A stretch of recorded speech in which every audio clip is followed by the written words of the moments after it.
How are we doing today? Well, I think that as an organization, a team, coaches and players included, we're all excited about the opportunity that we have for the upcoming season. Obviously, players do a lot of work, whether it's off-season program, spring practice, summer conditioning, with this idea in mind. And every player makes a decision relative to the level of commitment that they have to a standard of excellence in terms of the discipline, toughness, preparation, commitment to work, to do the things they need to do to improve, so they can create the kind of identity for themselves that they'd like to create, and they can also contribute to the identity of the team. And at the end of the day, it's all about, how did you score? Just like golf, big golf tournament yesterday. How did you score? That's what it's all about. But in football, the thing that's different is, A, how did I play, which is really how did you score, and then B, how does the guy playing beside you play? Because it's hard to have success if everybody doesn't do their job correctly, and that's something that we have to prove as a team. And I can sit and speculate 100 different ways on where our team is, but you never know where your team is in all these areas until you actually go out and play. And we have an opportunity to play a team that at Duke is had a very successful season last year with 8 wins. David Cutcliffe, in my opinion, is one of the best coaches in the country. Having competed against him for years when he was at Ole Miss, and also since we've been here, we played against him at Duke. They have a much, much better team. They've got 15 returning starters this year, 8 on defense, 4 on offense. Their offense is very efficient and effective, and obviously they had a great quarterback last year, but the quarterback they have this year actually started in 2 games and played extremely well last year. So there's lots of challenges that they present as a team. That's certainly why we're practicing and what we're working to try to get our players to be able to adjust and adapt to, and go out and play fast and effectively in terms of what we want to execute and what we want to do. So that doesn't matter whether it's special teams, offense, defense, whatever part of the game that is out there, that's how we want to play. And this is an opportunity for us to establish an identity as a team. We always, kind of take pride in our teams playing with class here, and that starts with the kind of discipline that you play with, and that's something that we want to certainly continue to always establish with our players so that they represent themselves, the program, the university in a first-class way. Okay, Coach, we'll start over here on the right with Charlie. Just how much has Will Reichert impressed you as a true freshman, both at kicker and punter? He's done a nice job. He's been very consistent in his performance in both areas. I think the competition that we have in both punting and kicking has probably helped everybody get better, and it's good to have the situation that I think we have right now, and it'll be interesting to see how he responds in the game when he gets an opportunity. Back on the left side with Michael. There's several spots in the offensive line that have a slash on for starters. It doesn't mean it's going to be determined this week. Is it still open competition with all the Well, if we have a slash there, that means that we feel both guys are very much in competition for the position, and both guys have an opportunity to play at that position, and we will make a determination at some point in time as to who actually starts the game. But that's not something that we're comfortable saying right now. Go ahead and middle with James. Coach Cutcliffe has a long history of getting guys in the NFL and kind of improving teams' offenses once he gets there. What is it about him that is so successful at developing quarterbacks? Well, I've always thought that he's one of the best quarterback coaches in the country, and obviously his track record has proven that.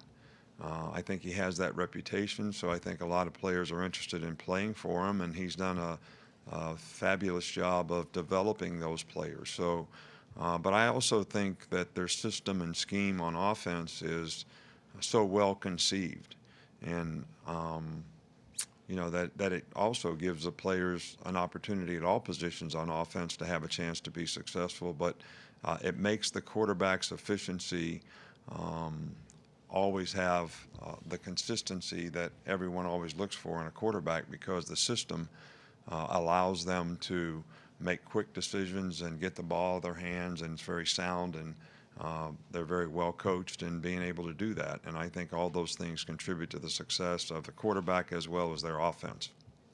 Coach, back on Cecil.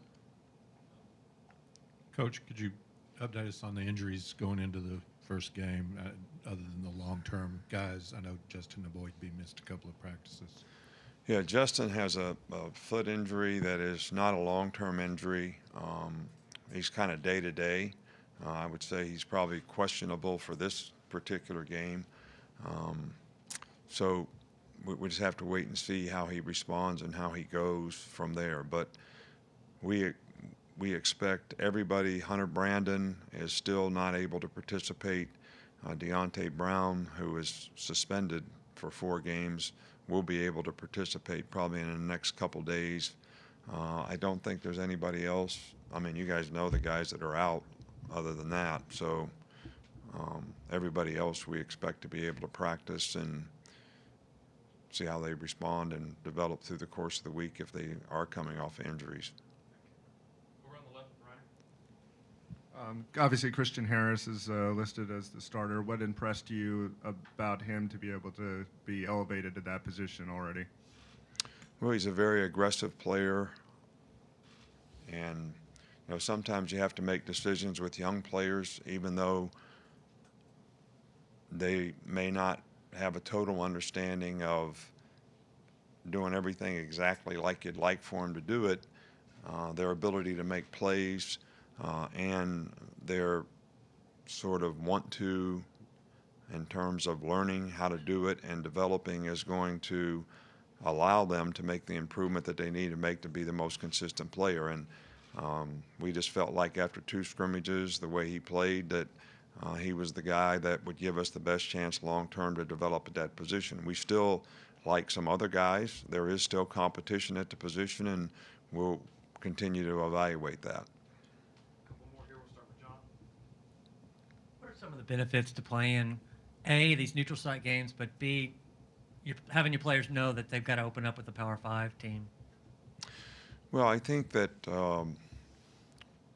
first of all, one of the things that we're going to play an SEC game on the road early in the season, and I think that at least for a lot of young players, this is an opportunity, even though it isn't necessarily a road game, it prepares them to be able to play on the road because you're going to travel, you got to focus, you're in a different place, playing in a new stadium. So all the external factors that can sort of affect your ability to focus on what you need to be doing, this is an experience to do that. So I always thought that was, very beneficial. I think it's great from a program exposure standpoint. We've had a lot of games in Atlanta. We've had some in Dallas. We've had some other, games in other places that has given the program a lot of exposure, which I think is really important. I think when you play a good opponent early on, the whole focus in the off season, spring practice, fall camp is always a little better because the players feel they're going to be challenged in the first game, and that's something that I think helps their competitive spirit throughout their preparation time. Coach, we're up after Tony. What have you seen from some of the younger defensive backs, the freshmen that came in this year?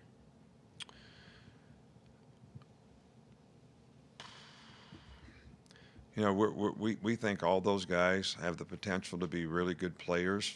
I think Jordan Battle has sort of played really well and is probably going to have a chance to, play on some special teams. DeMarco Helms is a guy that I think is going to contribute to the depth at safety as well.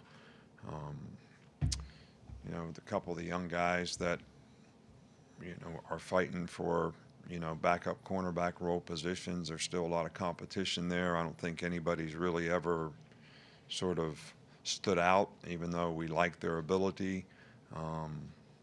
we're just going to keep working with them and hope that, you know, they can mature and develop into guys that you can depend on at that position. So we're I guess to sum it up, we're not disappointed in anyone. We're encouraged by the ability that all these players have. We're not totally satisfied with how they can, and we expect them to develop in the future so that they can contribute to the depth of our team. And we do think that some of those guys can contribute on special teams. All right. Thanks, Coach. Thank you.